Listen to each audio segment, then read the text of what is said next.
Hi, this is Swan with Swan Amity Studios, and we are having a basting day in the studio today. We're all set up to finish pinning. You can see we've got the first few pins in, and a couple of people have asked me recently about showing them how do I set up to baste, so let's take a look at that. First of all, we have marked the quilt. You can see the quilt is marked with quite a bit of straight line markings and a few curves, but mostly straight lines. We're headed towards doing most of this quilt with the walking foot, which I think is going to be fun for this particular project. Now, this quilt is called Shapeshifter.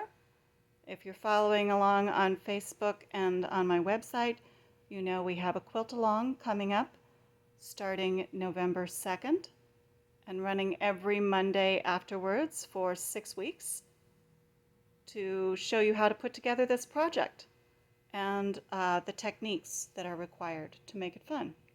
So we've marked the quilt, and when I mark the quilt, I like to do it as simply as possible. I have a washout pen, and that's going to do most of the lines in this project, all of the blue lines, and then we'll spray them out with water at the end. We also have a compressed chalk pencil with a nice small tip, and the benefit of that is that any lines that have to be marked into darker areas where the blue won't show up can be marked with the compressed chalk, and they'll be very visible when I get to that part of the quilting. Now, there will be some areas that are not heavily marked. You can see that looks a lot more open. We have to keep most of our quilting even though, so there will be a little fill work that will go into some of those more open sections. To baste, we press the quilt top in preparation for basting. I like to cut my batting material 2 inches around larger than my quilt top. And if you've never checked it out, batting has a top and a bottom. If you're using a good batting, which of course I always suggest with anything that you care about, you want to use a batting that's built onto a scrim. And we call those needle punched battings. If you get nice and close to the batting here, if I can get it to show up, you can see it kind of has some little dimpling in the batting. And the dimples are the top of the batting. That's what you want facing your quilt top. So we like to show the dimples. If we were to show you the back side of the batting, you can see it looks a little bumpy or pimply. And so, as I like to say, we hide the pimples, we show the dimples. The dimples face the top of the quilt. Underneath the batting, we have the backing material.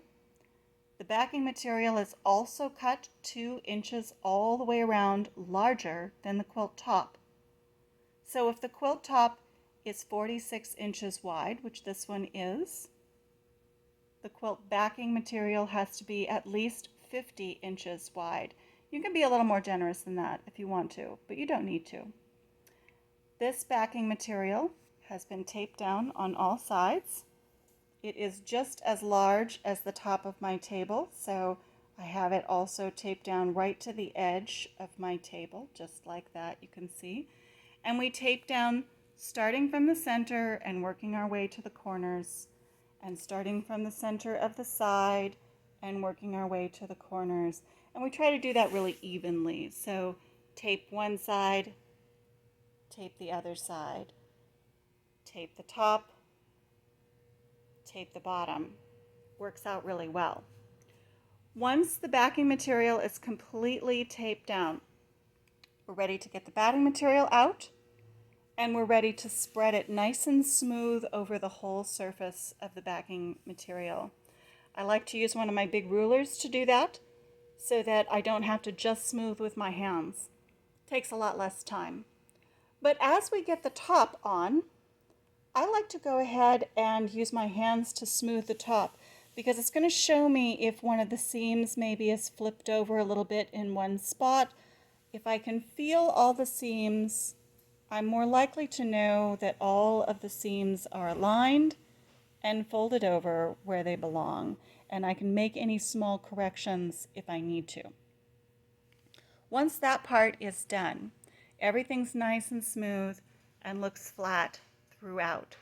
Then we're ready to go ahead and pin. We start in the center of the quilt, and we're using #1 safety pins. You can use straight safety pins or curved safety pins, whichever make you the happiest. I like to use a spoon to close them up, and I'll show you that in just a moment. But as we go along here, you'll notice that each safety pin is approximately 4 inches from the next safety pin. What is 4 inches? Do you have to measure them? Do you need to get your ruler out and say 4 inches? Okay, perfect. I can put my next pin in? No. The width of your hand across the back of your hand or your fist is approximately 4 inches. If you can put your fist in between both pins and it fits, but there's not a whole lot of room on both sides, you've done it. 4 inches is perfect. When I put the next row of pins in, I like for them to be staggered between the first 2 pins. So halfway down, 4 inches over, and then continue 4 inches, 4 inches, all the way to either side of the quilt. So we'll pin all the way into the border and to the edge, pretty close to the edge. If your last pin goes here, you're safe. And we'll pin all the way to the other side as well.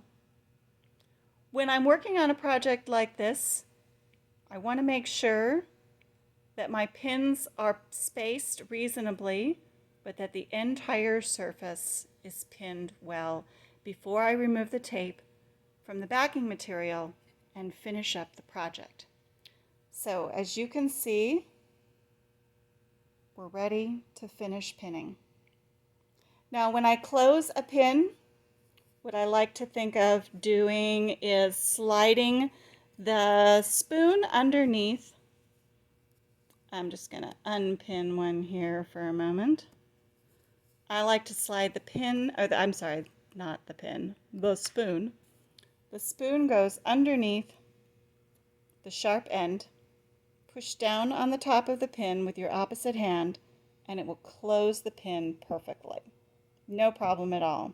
Or you can use one of the many different types of pin closure tools that are out there. But if you don't have one, it's okay. You can use a soup spoon. It works really well. Or a grapefruit spoon if you have one of those. I always tell people, grapefruits or not, if you're a quilter, it's nice to have a grapefruit spoon in your house. So once again, this is Shapeshifter. And Shapeshifter is about to go into the machine and get quilted. Mostly straight line quilting. We are finishing basting, and we'll start quilting tomorrow. Thank you for joining me. Check out swanamity.com. That's SWANAMITY.com. And make sure you like the channel and stay tuned for more videos. Thank you for joining me.